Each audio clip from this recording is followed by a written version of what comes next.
there. It's Gary Parrish. Welcome back to the CBS Sports Eye on College Basketball podcast, where we sometimes discuss camel fighting, dodo birds, leaky black. Matt Norlander is here with me. I'm in a hotel room in Atlanta after covering the CBS Sports Classic earlier today. Deadleg is in the CBS Sports HQ studios in Stamford, Connecticut. If you're watching on YouTube, smash the like button like you're Brandon Davies. You have consent. And don't forget, while you're here, also subscribe to the CBS Sports College Basketball YouTube channel. Let's get into it. The biggest game of the weekend. It was played a Saturday afternoon on Peacock. It was a game between the teams ranked first and third in the AP poll. Final score, number 3, Purdue 92, number 1, Arizona 84. Zach Edey, the reigning National Player of the Year. He got 22 points, 9 rebounds, 5 assists, 2 steals, and a block. Fletcher Lawyer added 27. Braden Smith got 26. Purdue trailed by 6, then led by 17, won by 8. Deadleg, we'll talk about where the Boilermakers might belong in Monday's AP poll in a moment. But first, I know you're in HQ studio all day, watching everything, talking about everything. Your thoughts on Purdue's latest impressive win and how it went down. I'm going to get to that, and I'm not going to send this podcast off the rails. I just want to say that your situation right now looks like you might be captive in a hostage situation. It's a heck of a backdrop you got going on right now. They got a gun pointed at me right there. Stop. They got a gun pointed at me right there. They said, talk about Indiana's KenPom ranking one more time, and we're pulling the trigger. Oh boy. Okay, let's go. Heck of a game. I thought for the most part it lived up to our expectations. Did it come down to a buzzer beater? No. But I'll tell you what, it's drastically different from the first time these teams played. In anticipation of talking about this one, these teams first met, as you well know, January 1 back in 1934. Yep. That was a 32-24 Purdue win, a combined 58 points. This game hit 58 points with 6 minutes to go in the first half. I think that's proof. I think that's all the evidence you need to know that basketball has changed dramatically over the past 100 years. Absolutely. For many reasons, no Umar Ballos playing back in 1934, nor Zach Edey's at that matter. But yeah, man, Purdue, I mean, what do you want at this point? They've got more quad wins than anyone. Have beaten Gonzaga, Marquette, Arizona, Bama, Tennessee. Those are all top 20 KenPom teams. The thing that I continue to be impressed with, I think I mentioned this on last weekend's show.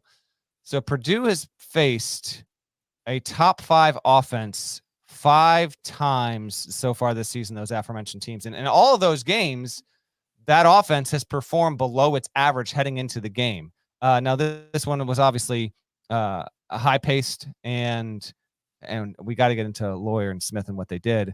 But on the whole, Parrish, for Purdue to, I would say, authoritatively get this kind of win, and as coincidence would have it, getting their first win over a number 1 team since they did it in 2000 in the city of Indianapolis against number 1 Arizona. Just the third time they've ever won against number 1 team, and the previous ones they hadn't scored more than 64 points. Here, it's an outright, I don't want to say domination, but 92-84. If you watch the game, Arizona put up a good fight, but this was Purdue's to have. And I was impressed that they did it because they didn't shoot well from the foul line, 63%. The shooting across the board was relatively similar, and Arizona was able to match Purdue with points in the paint overall. Highly impressed with Lawyer, 27 points, best game of his career. He had 4 or 5 steals as well. Braden Smith had a couple of daggers, and Zach Edey hit the under. 38.5 was the over-under going in, GP. 22 points, 9 boards, 31. Well under. Boom. I don't have my normal board with me, so instead of I was wrong. I got a that's what I got for you. You took the over. I knew Zach would let me down. Your thoughts on the game? I mean, Purdue controlled it, and then Arizona is so good that they just bang, bang, bang, like an 11-0 run, and they're back in it. But Purdue largely controlled the game and did what it's been doing all season long, which is show that it is, yes, one of the best teams in the country, and yes, a legitimate national championship contender. And I know that should go without saying, given what they brought back and the number beside their name and that they're reigning Big Ten champs and all the computers love them and all the things they've already done this season. But they cannot win a game without somebody reminding you they're not going to win a game like this in March. I mean, it's you can't get one without the other. It's like peanut butter and okay, I guess you need jelly. Here's the jelly. Every time you say Purdue did something good, Purdue is good, Purdue is great. Oh, look, Purdue just beat the number 1 team in the country. The replies are largely going to be from people telling you, oh, another great regular season for the Boilermakers. But they can't do it in March. They won't do it in March. I look forward to their second round exit. And it's so stupid. Like, it's just an independently stupid, undeniably stupid opinion to have, that because Purdue got upset in last season's NCAA tournament, that suggests this Purdue team can't win 6 games in the next NCAA tournament. Like, one, I don't guess one has nothing to do with the other, but one's got very little to do with the other. So that's frustrating to see. I'm sure more so for Matt Painter and Zach Edey than it is for me.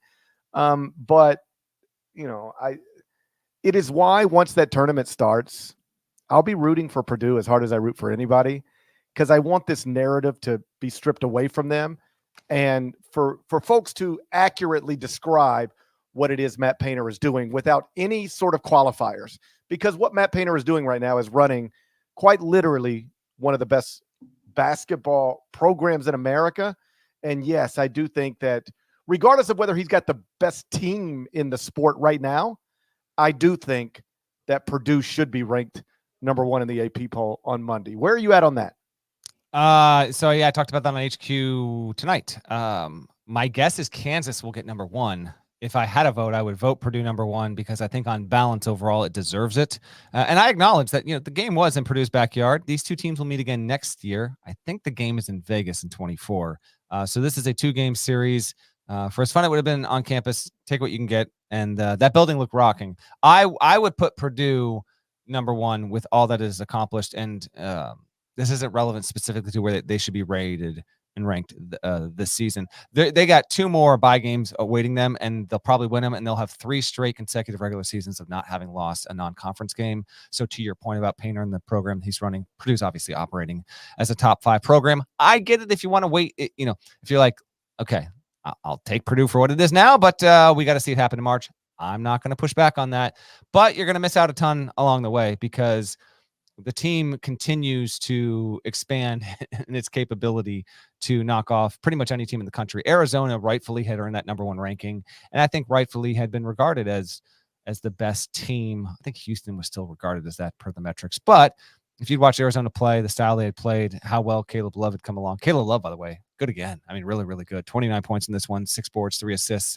Had some Johnny on the spot moments that kept Arizona within striking distance on a day where, Ballo didn't play that well overall, but point I'm really stretching out to make here is that Purdue, to me, has the best resume. I can't even necessarily say it's the best team for sure right now. It's a pretty crowded conversation, and I love that. But when you get, again, if you watch the game from start to finish, Fletcher Loyer came ready, and that had to be such a welcome sight for people in Purdue's camp. Braden Smith is growing into one of the best point guards in the country, unquestionably on that. And then you don't even need a huge, like there was a stretch where they relied on Edey, but you don't need to have him carry you. In fact, I would argue that Purdue is more likely to get picked off against an inferior team if it's relying on Edey versus, having that support system with those 2 guards. And it won't be just them 2, but they happen to be the big ones that showed up today. I mean, the fact that you had Smith go for 26 and he was probably the 3rd most important person on the floor from start to finish there really speaks volume. So I would say Purdue should be number 1. I'm predicting Kansas will hold number 1. I already know that you're going to put Purdue number 1 because we are at the point in the season where you're ranking these teams based on resume accomplishments, and Kansas does not have a resume that can stand up next to Purdue's and be ranked above them at this point. Yeah, I don't think so. I don't think it's close. I think if Kansas is number 1, it will only be because Kansas was number 2 last week. That'll be the only reason. Like, if you stripped away the first 6 AP polls and just said, hey, guys, hey, everybody, let's turn in a ballot Monday morning. who you think's number one, I think Purdue would win that easily. But because Kansas is already number two, and Kansas did go on the road and get a win over a blue blood program this weekend, I think it's going to be close. I don't know which way it'll go. Just like I tweeted, I'm not sure which way it'll go. But it's pretty clear in my mind it should be Purdue. If you want to have a conversation about who are the best teams, that can be a conversation that includes Purdue, Kansas, Arizona, Houston, UConn. Obviously, Houston is undefeated, strong computer numbers. I just don't think Houston's done enough. Like, if Houston had been my preseason number one, they would still be my number one because I would say they hadn't done anything to lose it. But I don't think they've done enough to gain it. And so I'm just going to leave them set. I'm picking between Purdue and Kansas because they played real challenging schedules so far and done well against them. Let's run through some numbers real quick that sort of hammer home the point I think that makes it clear it should be Purdue over Kansas. Purdue is 10-1, lone loss in overtime at Northwestern. They got wins over the teams ranked 4th, 6th, 7th, and 9th at KenPom. So they have 4 top 10 KenPom wins, 6 top 50 KenPom wins. That's Purdue. Kansas also 10-1, lone loss by 14 to Marquette on a neutral. Kansas has 2 top 10 wins over KenPom teams and 3 top 50 wins over KenPom teams. So both teams have one loss. Purdue's in overtime, so close game, true road at Northwestern. But Kansas is by double digits on a neutral to a better team. So how do you balance those things? I think it's kind of a wash. A close loss on the road, as opposed to a double-digit loss on a neutral. Clearly, Kansas lost to a better team, but Purdue's was in a true road environment as opposed. However you feel about that, I don't think there's much difference there. So now you look at the win column, and again, it's not close. Purdue has 4 top 10 KenPom wins. Kansas has 2. Purdue has 6 top 50 KenPom wins. Kansas has 3. They have a common opponent in Marquette. Purdue beat them. Kansas didn't. Yeah. They were the same. They were in the same multi-team event, Maui. Purdue won it. Kansas didn't. It seems clear that the AP voters, if they're smart, who knows? But if they're smart, broadly speaking, they should elevate Purdue to number one in the AP poll for the second time this season on Monday. But I don't know if they will. Yeah, we'll see. If they don't, I mean, it's not the end of the world. It will actually be. It will not be. I assure you that No, Purdue is in the driver's seat for the number 1 overall seed right now. And we're going to get to Kansas in just a second here. I will note that Saturday was the first time Tommy Lloyd had lost in 7 games against a Big Ten team. And I'll reemphasize the fact that Purdue, to no surprise, given what Edey can do, Arizona entered the game outscoring its opponents by 22 points on average in paint points on Saturday. That was truly, by definition, neutralized. Both teams had 40 apiece.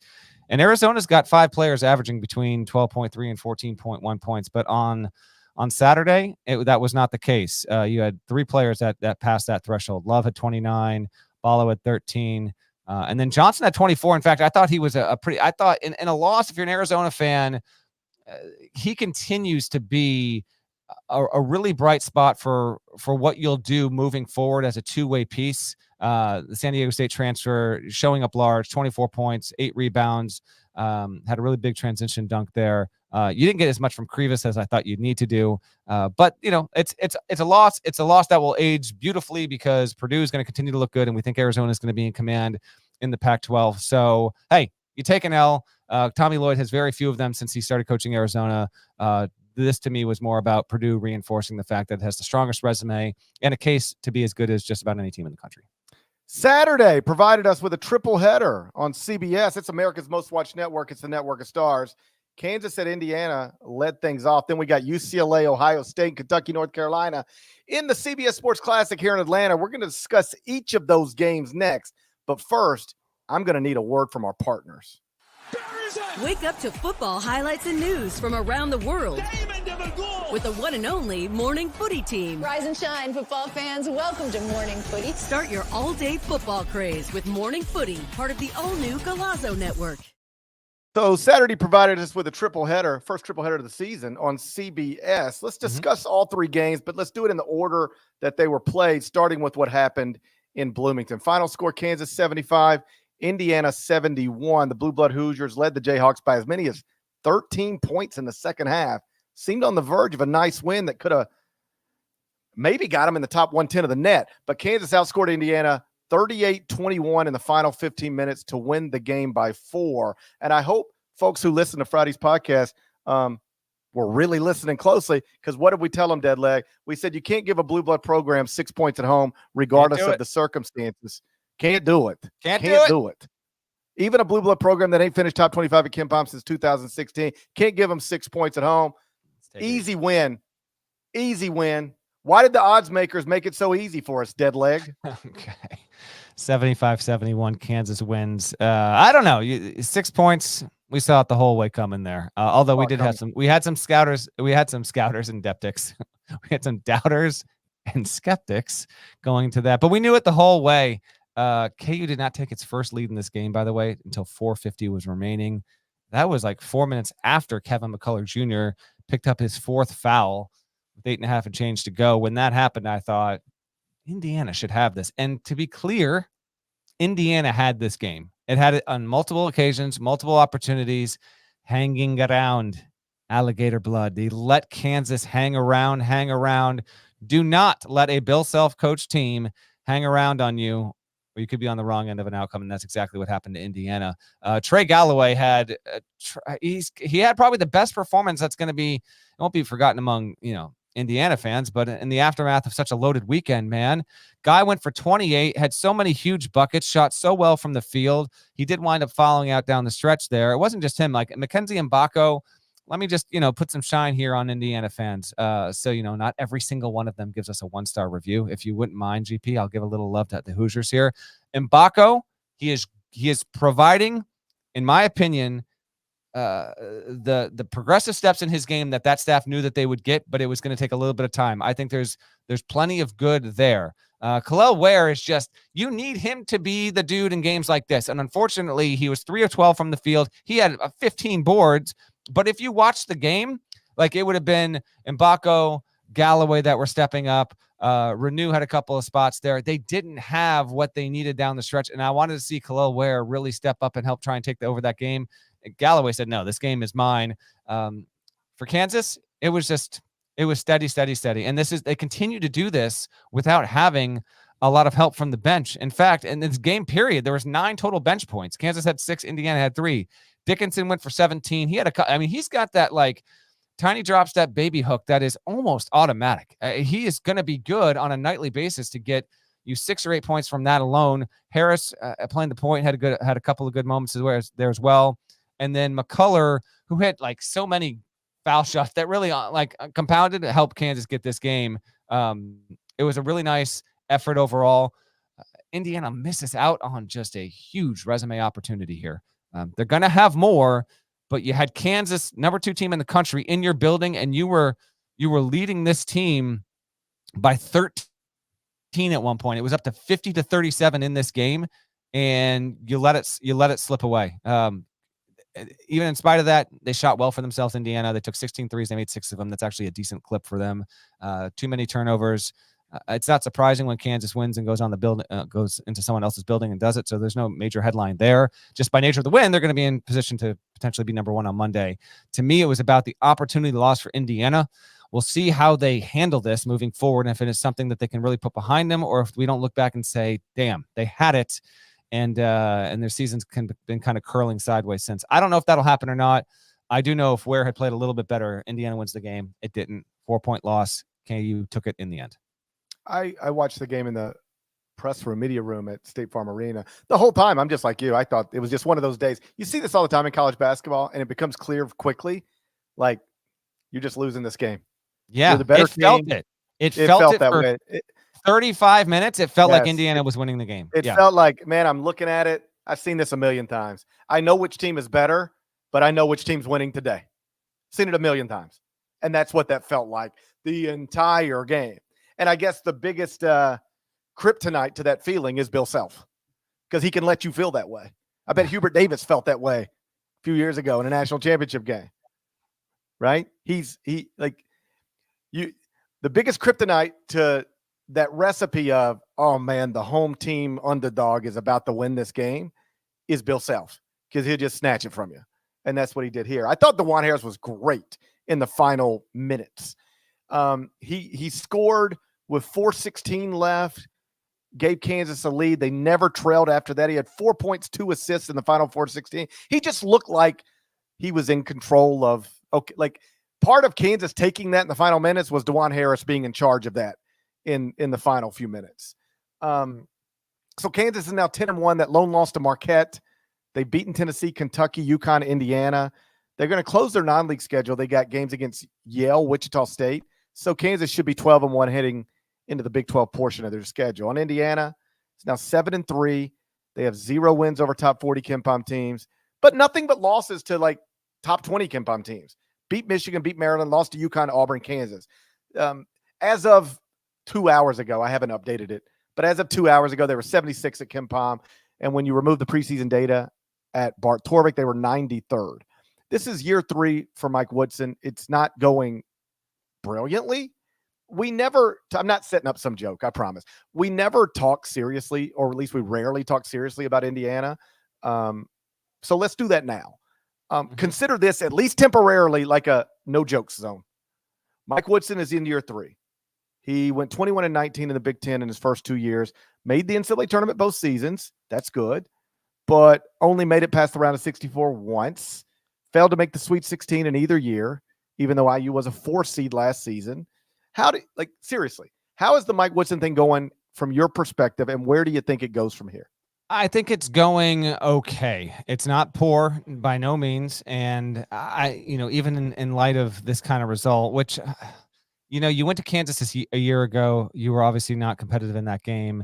And now you come back and you have them again. You have them in your building. You have them on the. If you get a win like this, boy, it does on a certain level. It enables the fan base and the program to say, okay, just got to win over KU. We're 8-2 instead of 7-3. We were able to bounce back because remember they're coming off a game a week ago where they got just drop kicked by Auburn. But you don't have that yet. The Big Ten is going to be ripe for Indiana if it is a team of real legitimacy to make some noise, because Indiana is not going to play a relevant game here for a few weeks at minimum. So we'll have to look up and pop our heads out of the water and see where they're at. It's going okay. From everything you want to include: fan engagement, wins and losses, qualifying for the NCAA tournament, how they've done in the portal, how they're doing in recruiting. It could certainly be worse. I think Indiana fans might be caught in a little bit of, and I'm not going to speak on behalf of the fan base, but having heard some feedback here and there, please, I'm begging you don't. I would like to. They are probably caught in this weird thing where I don't know how many are rooting for the likes of a Dusty May to take that job whenever it comes open, but FAU got to win today to help its resume little by little. They beat St. Bonaventure, and it's very possible to see how Dusty May, after not taking a job last season, if a good one opens, and there could be multiple with that where he is a top target, that he chooses to take it.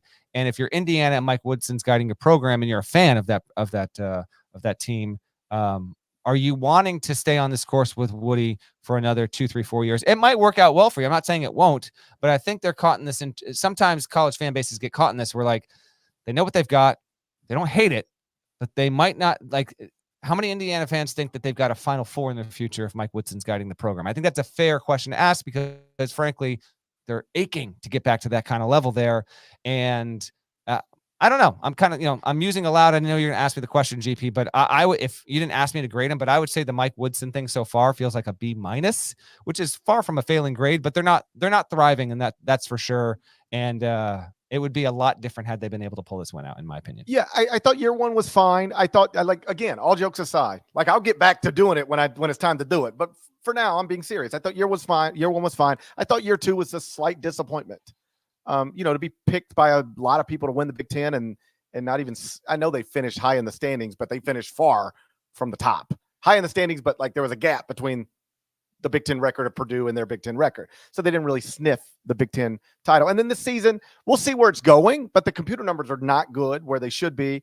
And for what it's worth, KenPom has Indiana going 9-11 in the Big Ten and entering the Big Ten tournament at 17-14. That won't be good enough. And so then the question becomes, and I don't even know if this is a real question. This is just me and you talking. But, okay, Louisville opens, and they're going to target Dusty May. And you're Indiana, and you say, and Dusty's agent tells you, you could have him now. but if not, he's going to go to Louisville. But you could have him now. Does that influence you? Yeah, I mean that's a that stuff happens all the time. It does, and it feels like it. Like, hey, if you fire your coach and open your job, we'll take your job. Otherwise, we're going here. That happens. Or if you're Louisville, you try. I'm not saying that Louisville would hire Dusty May. I'm not saying he would get the top of the list. But if it happened like that, it doesn't get reversed on you where Indiana passes. He takes the Louisville job and then it opens in 2 years, and then Indiana's got the car. I don't know how it will play out, but we'll see. I'll put a bow on it like this. I tweeted this early on Saturday, and part of this is because CBS does college basketball on television better than anyone. The fact that we had a lot of great matchups today, but only a couple that were road on-campus environments, and just to see highly ranked Kansas and an Indiana team that was ready to go, ready to play, and a fan base that was there. The students were on break. It did not matter. They had the stripe out there. That looked great. And I love seeing Indiana engage and involved in really in a competitive game there. They couldn't pull it out in the end, but at least it's at a state right now where there's still genuine enthusiasm behind the program, even if they're not ranked in the top 25 on a weekly basis, and they're still trying to get there. I still think there's room for optimism under Woodson. Yeah, I've been to Indiana for a handful of games. It's awesome. Assembly Hall at its best is as good as anything. Yeah. I mean, my top is always Allen Fieldhouse, but Allen Fieldhouse, Cameron Indoor, the Kennel, Assembly Hall, when it's popping, those are as good as it gets. Those cascading stands. Yeah, that's the thing. It looks like it's just going straight up into the air. I want to ski down it. It's like a mountain there. It's awesome. I want to roll down it. Okay. I just want to roll down Assembly Hall. I can't wait to get back. I don't think they're letting you in, just so we're clear. Maybe I'll sneak in. I'll wait for Dusty to get the job. Okay. Then me and Dusty will walk in. I'll be with Dusty at the introductory press conference. What if me and Dusty walk in together? Yeah, what if? What if? We have many more games to get to, and it's getting late. The second game on CBS on Saturday was UCLA Ohio State, which will be played. I bet you didn't know this. What? This game next season, it'll be played on a Tuesday night on the Big Ten Network.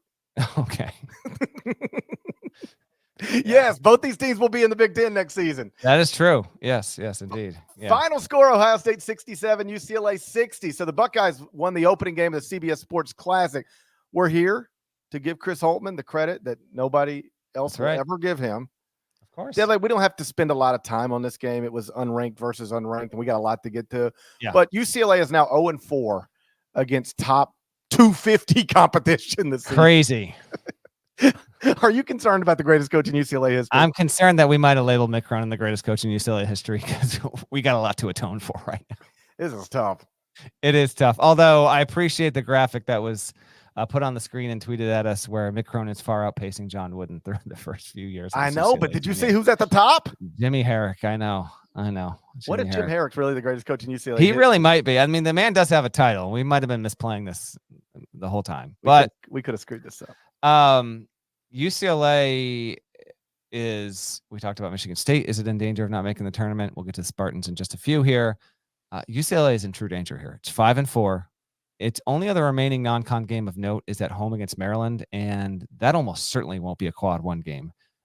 So even if it wins it, it'll get no quad one wins in the non-con. And the Pac-12 will be fine, but as I said earlier on Saturday, I because of this loss, and they got dealt the Chaminade hand so they lose a D1 opponent, which would have been a respectable opponent otherwise in that tournament. They don't have that. And so now I think they got to finish top 3 in the Pac-12 to have a safer at-large bid. Projecting out, maybe if they finish 4th, they'll have a case. We'll cross that bridge if we get there. But I'm just saying, you cannot afford, in my opinion now, for UCLA to win fewer than, I don't think you can win fewer than 13 league games and still have a case there. So it is a bit odd for UCLA from that perspective there. If you want to speak to the game, you can speak to the game, but I just wanted to go picture on UCLA. And then Ohio State, for Holtmann to be 9-2, it's a stable team. I really like Bruce Thornton. The offense looks good. It was an ugly game. It was not a cosmetically appealing game whatsoever. On a very busy day, it just didn't have that appeal at all. But one team was going to come out on the other side of this. At least we got a legitimate win, and we can turn toward Christmas and feel good about themselves. I think Ohio State is someone asked me here at HQ, like, what is Ohio State going to be this season? And after the win, I was like, you know what? I kind of think, like, if you're asking me to project out, like, mark me down for Ohio State doing okay for itself in the Big Ten and like getting a 7 seed, which is an improvement from the past year. So that's my quickie drive-by take on that game. The game was ugly. And I don't want to say that I've never, because that would be an exaggeration and probably a lie, but I was just struck by it never felt more like an opening act game than it almost felt like you're going to see Taylor Swift and, there's an opener they're going to do about 2 hours beforehand and nobody's paying attention. Yeah, that building must have been, 15-20% filled? I mean, maybe. And like, Maybe, you ready yeah. for this? The concourses were 100% filled. Okay. I mean, it's like, it felt like there were 4,000 people in the seats and 13,000 people at the concession stands and bars and just walking around in the arena, but doing anything other than watching Ohio State and UCLA play basketball. So it was a true undercard. It felt like the undercard.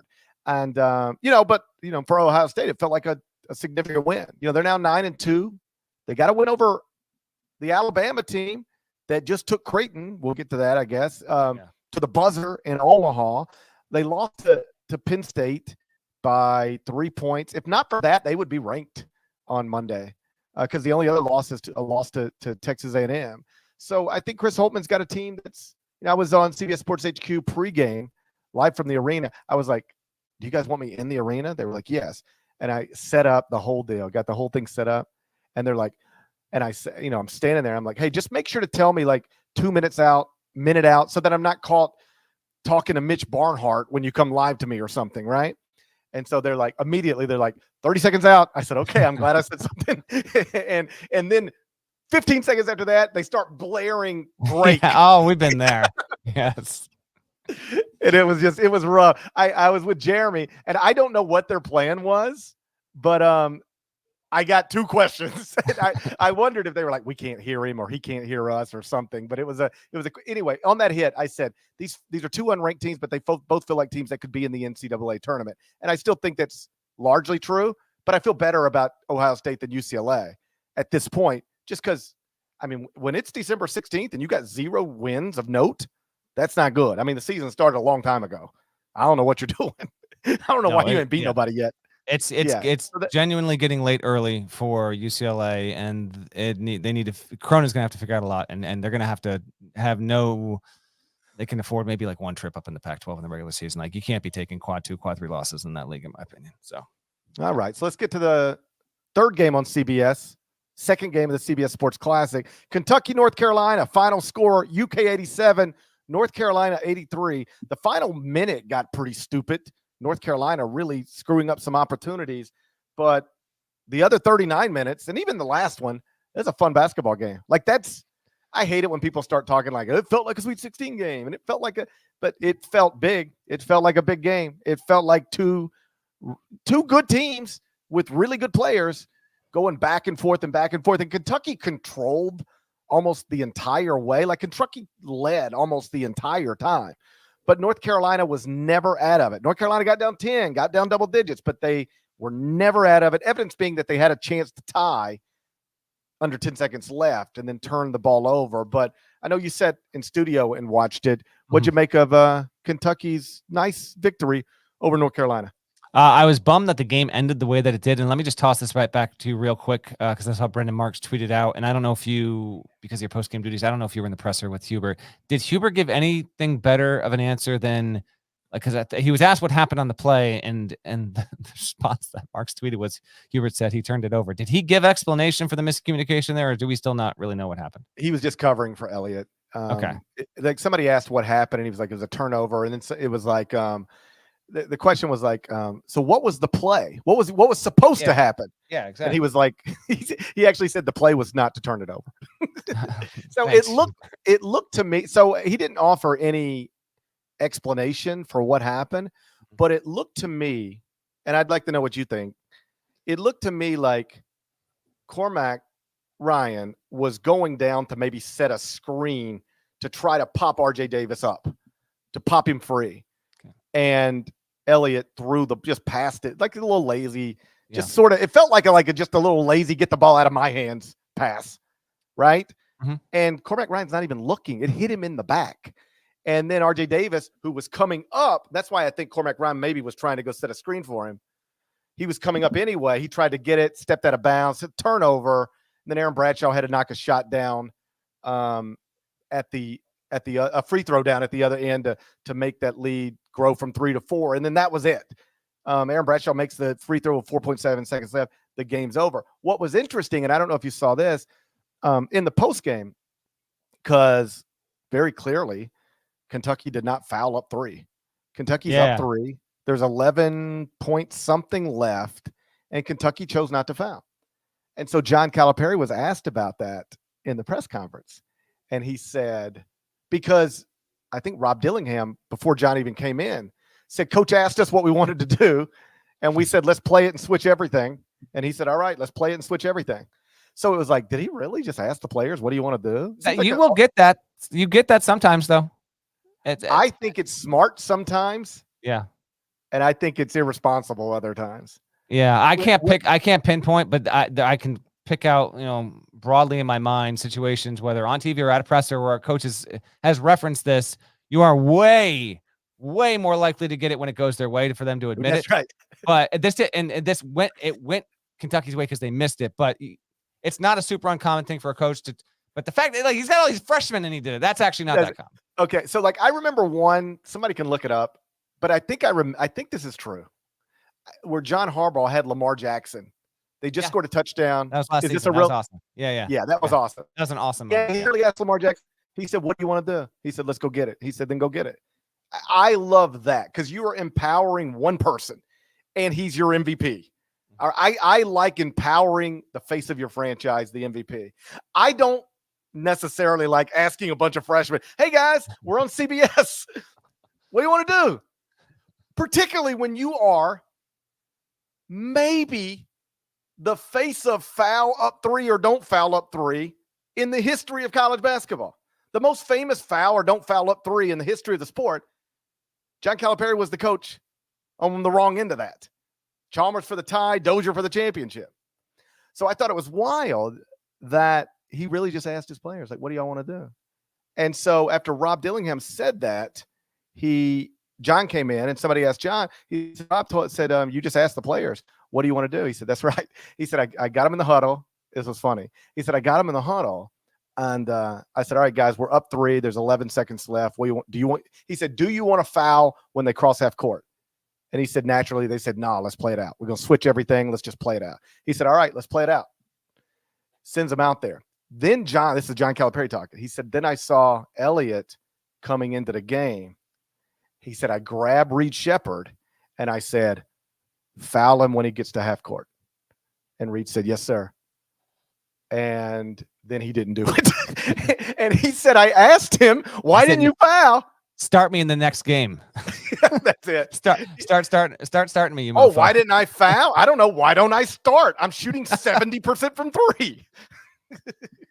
He said, I asked him why. This is John.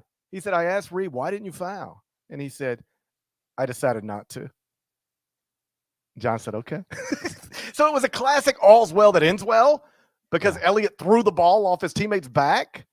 But it was a funny little, and that's how I lead the column. Just like this guy who is the face of the most famous, they didn't foul up 3 in the final seconds moment in the history of college basketball, left it in the hands of his players. They didn't do what first he left it in the hands. They decided not to foul. Then he decided, oh no, I should foul. And he told one player to foul. And if you go back and watch it, Reed Shepherd's right in front of him. He just does not foul him, just lets him go. And just decided he didn't want to foul him, and it still worked out okay. So you're right. It's much easier to talk about after a win than after a loss. But I just thought that was a funny little couple-minute anecdote that underlines this team is super talented. I mean, they got lottery picks coming off the bench. Super talented. But they're also really young. And if that goes the wrong way, if RJ Davis catches a screen, pops out, Elliott gets him the ball, he knocks down that 3, then we're maybe having a different conversation right now. Sure. So it didn't it didn't unfold as it was supposed to, but it still unfolded in a favorable way for Kentucky. You take it. And John was, I don't listen to every press conference, but he was very complimentary of his team. He likes this team. You can tell he's the talent. He called them smart multiple times. He said, they're not just talented, they're smart. These are a smart bunch of guys.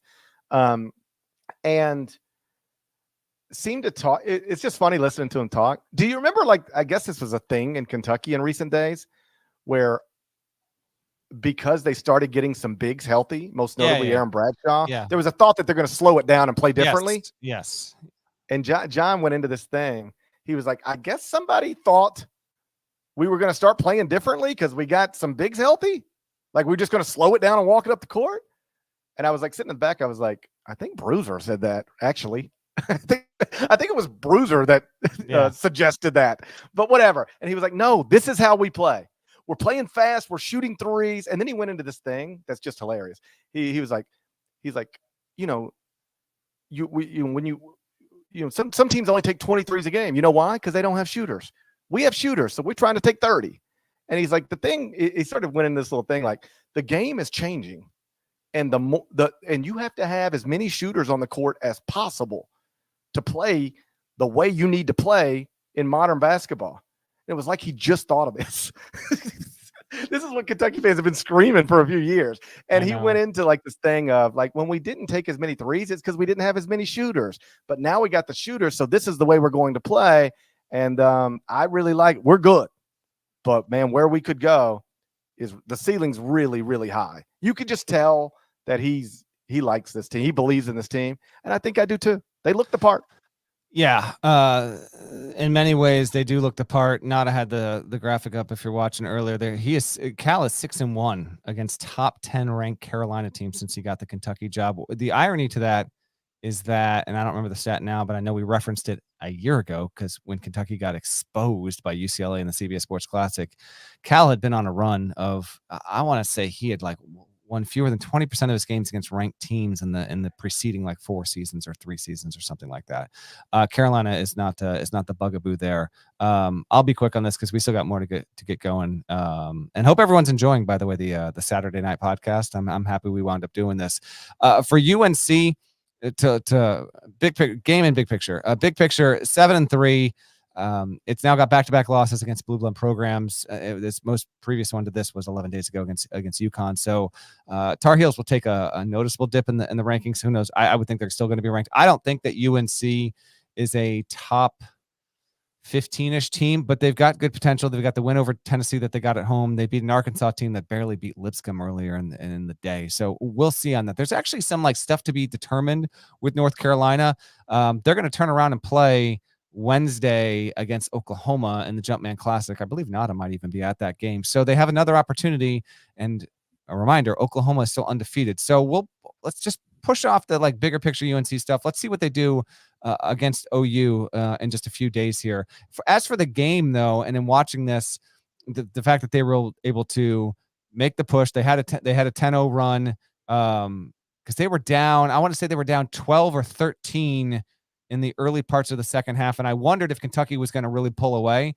But RJ Davis was terrific. It's not good that they needed more from RJ Davis, and already he was going hero again. He had 27 in this game. Baycott. He's awesome. Davis is great, and I've long championed Davis's game. And I'll give you credit. You were in on him way before everybody else. If you, and it's not like he's never always plays perfectly. Sometimes he takes some ballsy shots and they don't go in, but I find his decision making and his willingness to not be afraid of the big moment tremendously admirable. It's not a good thing for UNC. They still needed more. Ingram was just okay. Baycott was just okay. Ryan showed up. Cadeau's just a freshman, and that it ended on that was kind of a bummer. Real quick on Kentucky, then we can get our partners in here and go to the back end of it.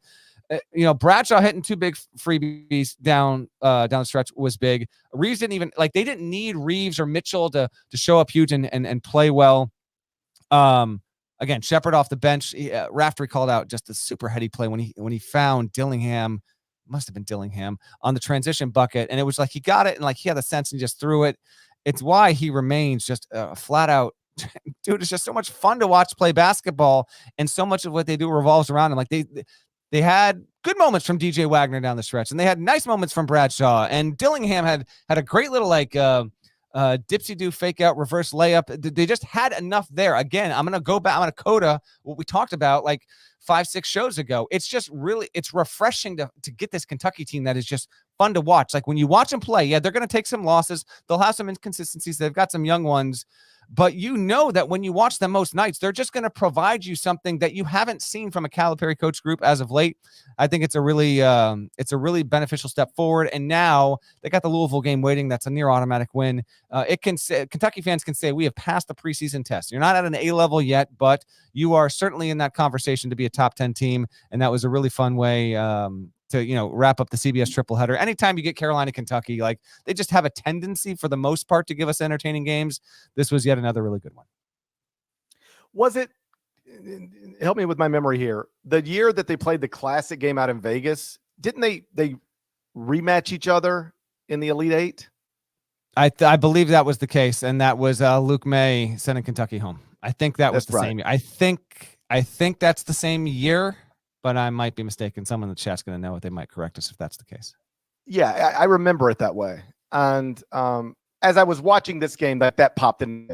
Like if these two teams met in an Elite Eight again, or even a Final Four, like that wouldn't be the craziest thing to me. I think UK has the higher ceiling because just like the roster, you read through most of it. I didn't think any single player for UK like played off the charts today. I thought they all played well, or had moments, but nobody was like Malik Monk in that CBS Sports Classic. Like nobody went wild, but they all played okay. They all played, but you just look at it and it's like, my God, they got a lot of guys. I mean, you look up in Justin Edwards, who at one point was projected as the number 1 pick in the draft, and it's like I don't even notice him. I know. Like it's wild. Yeah. I don't even notice him. DJ Wagner in transition, like the same stuff you used to see on the grassroots circuit. He's brought to college. Reed Shepherd, he's really terrific. Like he had the one moment where he just took somebody's ball and then just, launched a three. And even if he missed it, he was smart enough to know he had rebounders coming. They're good, man. They're good. And just like John said, we're nowhere close to what we could be. And that, I'm sure he has said that at some point in every single year he's ever been at Kentucky. We're nowhere close to where we should be. I bet he said it every year. It feels true this time. I've been listening to that man talk about basketball for 20 years. I can tell when he's struggling, and I can tell when he's pleased. He seems pleased with where he's at and what he's got. You never know when you get into the NCAA tournament what's going to happen, but they've got a team that looks like, if I were projecting out where everybody could be on the first Thursday of the NCAA tournament, I would say this looks like one of the teams that could actually win 6 games and win the whole thing. Yeah, I think so. I also think it might be time for a word from our partners. Give it to me. Let's go.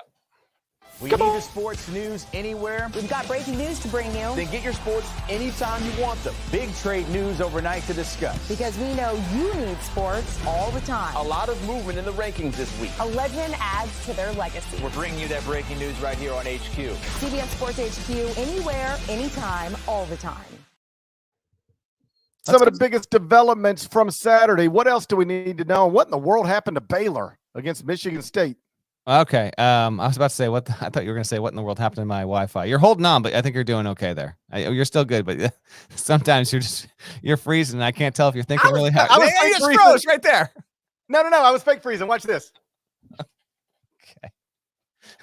It's amazing audio podcast content right here. A reminder, as Parrish fake freezes, we are going to have a mailbag special sometime around Christmas, and we've gotten some good responses. Not wanting me to remind everyone. Enough with the fake freezing, Parrish. Send more. Shouts to cbs@gmail.com. We may mix in. We've done a few video ones in the past, but you got to keep it like 15 seconds or under. Name, where you're from, question, in and out. Same thing with email. It can be hoops. If you got a funny one off the court, we can get into that too. But continue to send some more. Shouts to cbs@gmail.com. We've got a mailbag one coming in a week and a half or so. Let's whip around. And we are going to start with Michigan State. My Lord, this was, I think, the most significant win of the day and the most shocking score of the day. 88-64. And Michigan State is back, I guess. Knocked Baylor from the ranks of the unbeatens. We now have 4, by the way. Houston, Oklahoma, Ole Miss, JMU are your only teams with the bagel in the L column as we head into Sunday here. So we go from 7 down to 4. This was Michigan State's largest margin of victory over a top 10 team in school history, according to ESPN Stats and Information. Also, MSU by far had its best offensive day. And this was one where the game started, Michigan State was ready, Baylor was not, and they just completely destroyed them. It was no doubt about it, definitive. In fact, on a defensive level, I got some flashbacks of Baylor's woes on that end of the floor from a year ago. I'm going to give it the person or people behind the Reddit college basketball Twitter account. This is an amazing nugget.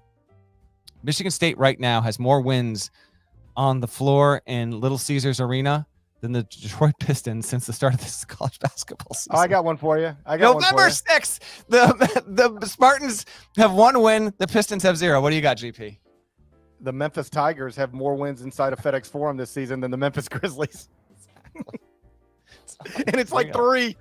Well, that's true. Now they both reside in that. Michigan State plays 1 game a year in this arena, and they've got more since their season started than the Pistons. How about this? Amazing. The Grizzlies have 1 more win inside FedEx Forum than Michigan State. Okay. It's no good. No good whatsoever. Tyson Walker, credit to you, man. Game high 25 points, 4 assists, 3 rebounds, 5 steals. That's the preseason All-American we were waiting on seeing. Hogard was very opportunistic as well. He went for 14 5-dimes and 3 swipes. Trey Holloman, that's nice. 11 points. We see Michigan State shot 63.3% from the floor and hit 2 out of every 3-pointers it took. It was its best shooting performance since December 31 of 2017. GP, and their 15 steals in this game were the most MSU had in a game since 2013. You got any quick thoughts on that? Michigan State, we'll see. This might be the thing that turns their season around, or maybe it winds up being the win that gets them into the tournament. We'll see. But this was outright stunning. Baylor was not ready. They got their ass kicked. I'm going to guess that this is an outlier result. That when we look back at Michigan State's season, even if they get good enough to make the NCAA tournament, I think we'll go, yeah, but that's still December 16th. That made no sense whatsoever. I don't think that's indicative of that Michigan State's got everything figured out. I think that's just a weird thing that happened today. Maybe, but it could be a split of the both. Maybe maybe they get to the tournament and this is the one that kind of wormed, and they don't go through another stretch where they've got 2-3 bad games in a row, and maybe this gets them back on the right track. We'll see.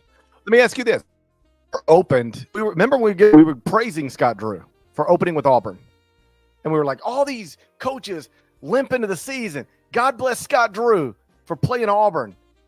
And then it's like, yeah, but I'm going to spend the next 5 weeks playing nobody if you guys don't mind. so they got off to a nice start, and then it was like 5+ weeks of not a whole lot. I mean, Florida's okay. They beat them. Seton Hall is. They got a game. I'll be there Wednesday. They got Duke Cup coming here. So we'll see how they respond. So I hear what you're saying. Yeah. So how about, does this matter to you? Is this a possible explanation? Maybe not. I don't know. They hadn't played anybody good in 5.5 weeks.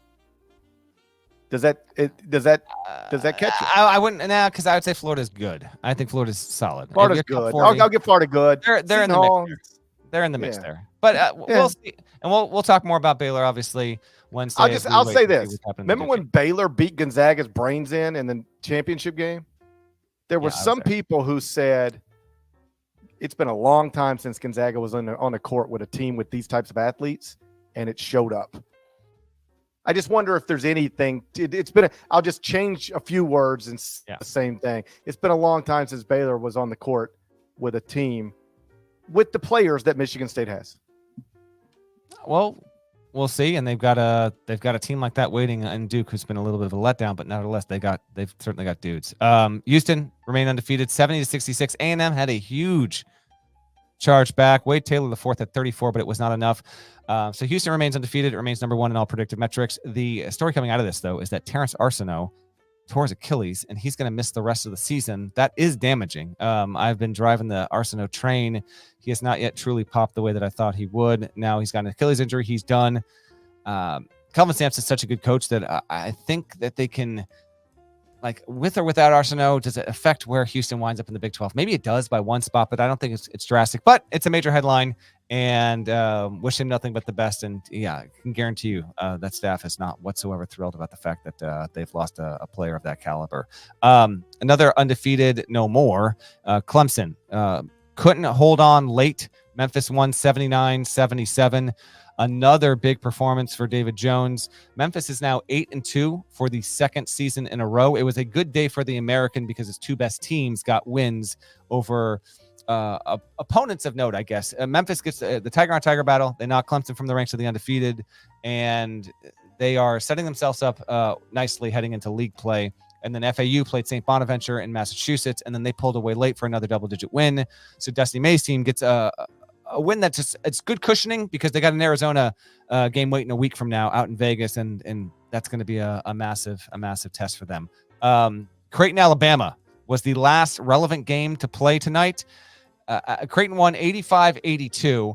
It was that game and the KU-IU game that were the two games that were in on-campus environments there, and my goodness, Mark Sears almost sank like a 39-footer bank shot to send it to OT. It lipped in, it lipped out. The weird Buddy, it looked good. It did look. I was in the did studio. you see the slow motion replay? Dude, it's more than it's about halfway in. I thought it was in. I know. Crazy. It's like one of those golf putts from 8 feet out, you know? It's in and then it's not. I know. We've all been victim to it, no doubt about it. Sears went for 19. The super weird thing about this game, okay, so Bama had 4 3-pointers made. Creighton had 6, so they combined for 10. These teams entering the game were combining to make 24 threes on average. Creighton was making more than anyone in the country, 12.6, and Bama was number 4 in the country with 11.6 threes. They didn't shoot that well from 3, and yet it was a super compelling game. Bama, okay, so quick on Bama, then quick on Creighton. I'll toss it to you. You mentioned before, like what Bama has, how it's been relevant and it's a good team. GP, it's running out of opportunities here. Let me bring up their resume right now because they still rank, even as we speak tonight at Ken Palm preseason bias, 6-4. But they've lost against Ohio State, they've lost against Clemson, they've lost against Purdue, they've lost against Creighton. They've got the win over Oregon, and actually their home win against Indiana State is a good win because Indiana State's growing into one of the best mid-major teams in the country. Shouts to the Sycamores. But Bama's got this game on Wednesday against Arizona that looms huge just in terms of building a resume. Like overall right now, Bama, the metrics like it, resume, they're not that far removed from UCLA. I mean, granted, they have 2 top 100 wins. UCLA doesn't have one in the top 250. So I just couldn't help but notice that. Like they've been getting close, but they can't quite get there. Creighton 9-2 responded after that butt kicking by UNLV. Trey Alexander had some really nice moments in this game, and that was a pretty big one. Creighton's going to open. That was their last game in non-con. Creighton will open league play on Wednesday against Villanova. Any thoughts on Bama-Creighton? I know you were leaving the arena, you were writing, so I don't even know how much of this you saw. So I don't know how much you can speak to it, but any quick takeaways on either of those teams or that game? I saw like the last 6 minutes. You know, I wrapped up the press conferences, and then I walked back to my hotel through beautiful downtown Atlanta. But that's about a 25-minute walk. I was out there getting my steps in the streets of Atlanta. So by the time I got here, the game was nearly over. I obviously saw Mark Sears' shot at the buzzer. Those seem like, it's just a half-court heave. But if you go back and watch that, like he had dribbles, and there was nobody really turned him. And that's a makeable shot. Trust me, Mark Sears will. I promise you, Mark Sears made that shot at some point in practice over the past week. Those guys, they take those every day at the end of practice. Yeah. And I promise you, he makes them. That is. I wasn't good. Good shooters can put that ball on the rim every time, or something close to every time. So I wasn't shocked that it was close. It was a pretty clean look from a long distance, but a pretty clean look. And then it's just, the ball, it rolled in and then popped out. It could have rolled in and gravity could have took it. It really was that close. But it's a nice one for Creighton. They needed that. Alabama, Like, I've got Alabama in the top 25-1 this morning. I think I got to get them out now, because I had you got to Creighton win out. a game at some point. I think so too. I'm going to get them out. But I'll be interested to see what that team does in the SEC. I still think that's a quality basketball team. Real quick, circling back to Memphis. If I don't, I'll get killed when I show up at the airport tomorrow morning. Okay. Penny went out and put together a pretty ridiculous schedule that he's capable of putting together because they're about to play a different kind of ridiculous schedule when they get into the AAC. So for the same reasons Gonzaga can schedule aggressively outside of its league, Memphis can schedule aggressively, but they really scheduled aggressively. Do you know before today, they had not played a home game since November 17th? It had been a minute. I saw that. They've been gone for a month like they're a SWAT team or something, but they just went and took the games. And so they played Alabama State at home on November 17th, and then they went to Battle for Atlantis. They went 2-1 there, played in the championship game, got thumped by Villanova. Then they went down to Ole Miss and lost, but Ole Miss is one of 4 undefeated teams in the country. And since then, they've gone to VCU and won at Texas A&M, and then just beat Clemson today. So they now have 4 top 55 KenPom wins, 2 true road wins, and they're about to get Naquan Tomlin. Yeah, I know. Like, they're about to add a starting center. It's a team, man. It's a squad for sure. He's got a squad. And they, and we'll get to it, but they got Virginia coming in on Tuesday night. The Memphis should be ranked on Monday. Like, this has been a big topic of conversation in Memphis. Oh, okay. Like, when are they going to get ranked? They've been 20 a couple of times. They're 30 in this poll. I'm pretty sure they'll be ranked on Monday. And then on Tuesday, they got Virginia coming in. Yeah, no, they'll definitely be ranked. A couple more things, but and then we'll wrap here. For Bama fans listening, I'm all too aware. Like, you lost the game, you lost Muhammad Wagi. He fouled out with like 6.5 to go, and then they had Nick Pringle foul out with like 3 and change. So that impacted it without a doubt. The game was close in both of those instances. That didn't help, and also Bama gets its points by getting to the foul line a lot. It didn't do it in that game. Quick little things to wrap up. I want to give a shout out to Kevin Cross at Tulane. The second player of the season to get back-to-back triple doubles, but he did it against Division I competition. McCullough got one of his against Chaminade. He had 20 points, 11 assists, 10 rebounds, and a 105-81 win over Southern. Shouts to Tulane and Kevin Cross. Juwan Howard did return, as we surmised on the Friday show. Michigan beat EMU 83-66. So Howard is back, and that is that for now. And then speaking of back, Dylan Dessou made his season debut for Texas, and damn, what a debut it was. He had 17 points, had a career best 9 of 9 showing at the foul line, had 5 assists as well, didn't have a turnover. Texas beat LSU 96-85. And no, UConn fans, we didn't forget about you. This is the last one we'll wrap up, because you know what? It was a late tip on Friday, but we should at least address it there because it was a top 10 matchup. But kind of similar to how UNC's top 10, but I don't see it being like a top 15 team right now. Gonzaga in the top 10, it'll drop out. I don't see it as a top 15 team. Klingon went for 21. Cam Spencer had 15. Klingon shot well. He had his best game yet so far this season, and he did so while Anton Watson did well for himself with 20. Ryan Nembhard had 15. But if you watch the game, it was evident that Gonzaga is definitely not at UConn's level, and not that we were expecting that to be the case, but we thought maybe there was an opportunity. You and I both picked the Zags against the spread heading into that game, and then we're dumbasses because UConn absolutely if it's going to win a game, it's not going to be close. Okay, we should have seen that coming. Nevertheless, you and I went 3-2 in our picks this weekend, and UConn didn't help us on that end. But it's wrapped up its non-conference schedule and is right there to kind of circle all the way back with what we talked at the top, to beat Gonzaga by 13 in Seattle. To shoot they shot 56% from the field. They hit 41% of their three-pointers, and Gonzaga it looked out of its depth. I don't know what to say, and that's fine. Like, every so often, you know what? If Mark Few's got a team that's just going to be top 20-ish, top 25-ish, he's earned to have a quote-unquote off year. I still think they're going to get into the tournament, but they missed a big opportunity there.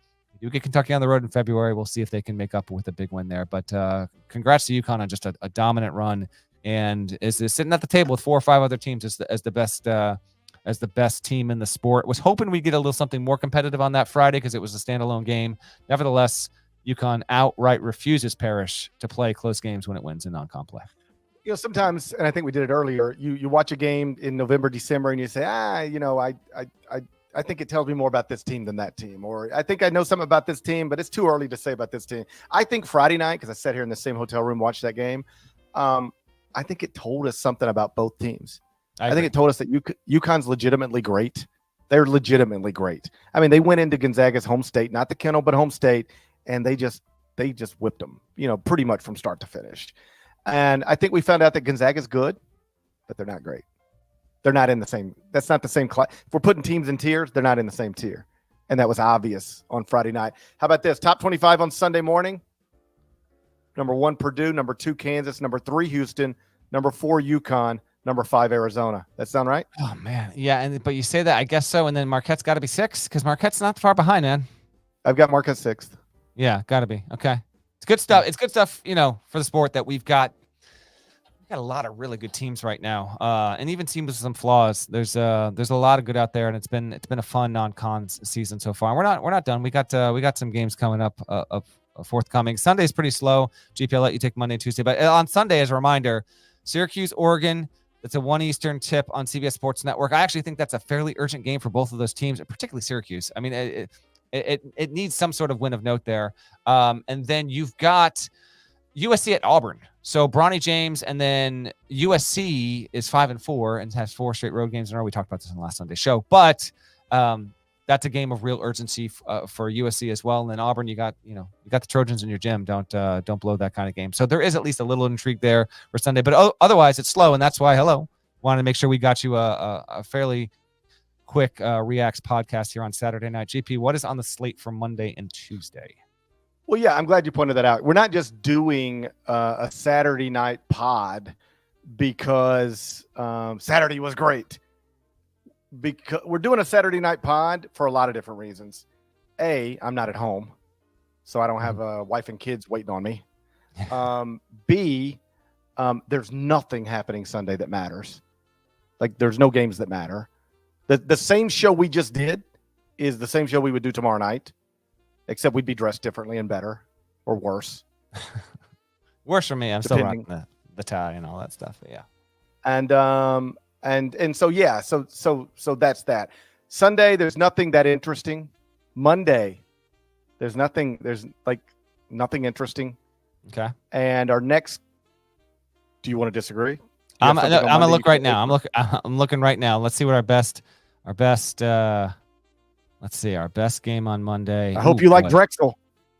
I'm always down for Drexel, but the schedule is barren from a mainstream appeal standpoint. Let's get to Tuesday. Tuesday's where it's at, and it's not great, but we do have some games. The aforementioned Virginia at Memphis, that should now be a ranked versus ranked matchup when the AP poll updates on Monday. So that will be the best game on the schedule for Tuesday night. That's 7:00 Eastern on ESPN2, live from FedEx Forum.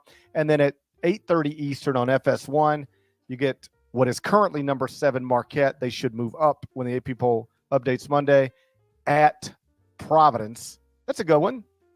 That is it Tyler Kulik? Is it Tyler Kulik from there? He is from Rhode Island. That is correct. And I would be going to. I got to go to Garden on Wednesday for Baylor Duke. If that wasn't happening, I might actually scoot over to the Ocean State to catch that. But that's a really nice matchup, and it's Kim English's teams getting a nice, like they've obviously had a couple of notable games so far, but this is really feels like the first moment where Providence is going to have a game against a notable opponent on a night where there's not a lot of other stuff that could distract you from that.